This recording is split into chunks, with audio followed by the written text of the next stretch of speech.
If Iran has lost the war, why the Islamic regime negotiating like the winner? Trump keeps telling us negotiations with Iran are going really well.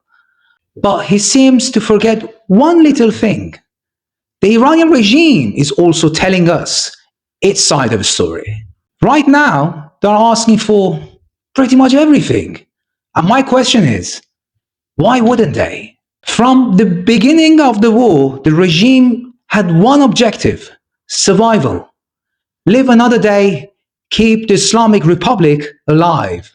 And now they can see that the Trump administration has openly made it clear that the regime change is not on the table. So the regime has already achieved their main objective. Everything else they're demanding is just cherry on top.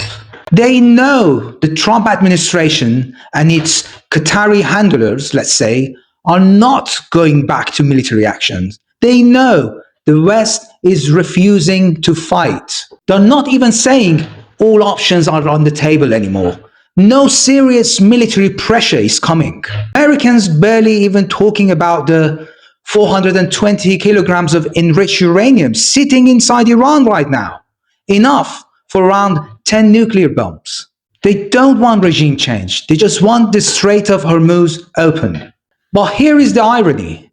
The Americans haven't just failed to achieve their objective, they've now handed over control of the strait to the IRGC. So, if you're sitting in Tehran running this regime and you know your opponent is all bark and no bite, of course you go for maximum demand. Of course you ask for a toll on the Strait of Hormuz. Of course you ask for control over this vital shipping route. Of course you demand American forces withdraw from the region. And of course you demand sanctions lifted, the blockade opened, and access to 300 billions in frozen assets. Why wouldn't you? You are a regime that came into this trying to survive. And hey, you survived. Everything else is just a bonus. Trump said Iran has lost the war. But if this is what the losing side looks like, a brutal regime surviving, making unreasonable demands, and negotiating from strength, I hate to see them winning. Then tell me, who exactly won?